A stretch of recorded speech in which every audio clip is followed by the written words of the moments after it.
33រឿងរាជកហទេរិកា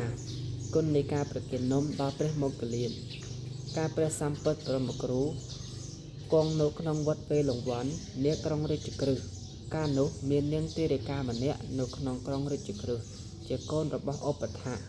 ព្រះមង្គលានព្រះមហាមង្គលាននាងនោះជាស្ត្រីមានសទ្ធាមាំក្នុងព្រះពុទ្ធសាសនា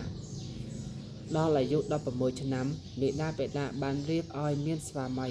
ហើយបញ្ជូនឲ្យទៅនៅខាងសំណាក់មេដាបេដាក្មេកឯមេដាបេដាក្មេកនោះជាមនុស្សមានមច្ឆាទិដ្ឋិមានចិត្តរំពឹងរឹងរូសមិនជាថ្លាក្នុងព្រះពុទ្ធសាសនាថ្ងៃមួយព្រះមហាមង្គលាននិមន្តទៅបិណ្ឌបាតក្នុងភូមិនោះនាងកូនប្រសាបានឃើញហើយក៏ចុះទៅនិមន្តឲ្យឈប់នៅមុខផ្ទះរបស់ខ្លួនទើបនាងទៅប្រាប់ដល់ម្ដាយក្មេកនោះធ្វើជាមិនលឺគេចោលពីផ្ទះបាត់ទៅនាងដឹងហេតុនោះហើយក៏ពិតគិតពិចារណាថាក្នុងផ្ទះនេះមានវត្ថុអ្វីល្មមប្រគេនលោកមានតែនំមួយដែលអ្នកម្ដាយក្មេកក៏ទុកពិសាក៏យកនំនោះទៅកាត់ជាពីរចំណែកមួយចំណែកទុកជូនម្ដាយមួយចំណែកទៀតយកទៅប្រគេនព្រះមហាមង្គលានព្រះមហាមង្គលានធ្វើផត្តាអនុមោទនាហើយក៏និមន្តបាត់ទៅម្ដាយក្មេកបានឃើញព្រះមង្គលាននិមន្តចេញទៅផុតហើយក៏ឡើងទៅលើផ្ទះនាងទេរិកាក៏ចូលទៅអង្គុយបត់ជើងលើកដៃប្រណម្យជូនបន់អ្នកបានប្រគេននំនោះដល់ម្ដាយក្មេកខឹងខ្លាំងណាស់ក៏លេចមើលទៅកេនចិញ្ចៀងឃើញអង្រែមួយក៏ចាប់អង្រែនោះសំពងកូនប្រសាត្រូវណាត្រង់ណា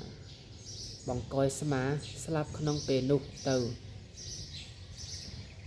កូនប្រសានោះបានទៅកើតក្នុងស្ថានតាវតាំងថ្ងៃមួយព្រះមហាមង្គលាននិមន្តទៅស្ថានតាវតាំងបានឃើញនាងទេពធីតាស្ថិតនៅក្នុងវិមានមាសមានសេទេពអប្សរកំពុងចោមរោមបំរើលោកក៏និមន្តទៅក្បែរវិមាននោះនាងទេពធីតាបានឃើញហើយមានសេចក្តីត្រេកអរណាស់នឹកថាព្រះធេរៈនេះឯងដែលសង្គ្រោះដល់អញក្នុងជាតិមុនក៏នាំបរិវារចុះទៅថ្វាយបង្គំព្រះមហាមង្គលានមានធេរៈដីកាសួរប្រវត្តិរបស់នាងបានរៀបរាប់ប្រគេនដោយសពគ្រប់លោកក៏និមន្តមកស្ថានមនុស្សវិញនាំដំណឹងនោះទៅក្រាបទូលដល់ព្រះមានព្រះភ័ក្ត្រទ្រង់ពរត់រឿងនោះឲ្យជាហេតុហើយក៏សម្ដែងនៅអានិសង្សរបស់ទានជាប្រយោជន៍ភាពក្នុងពេលនោះ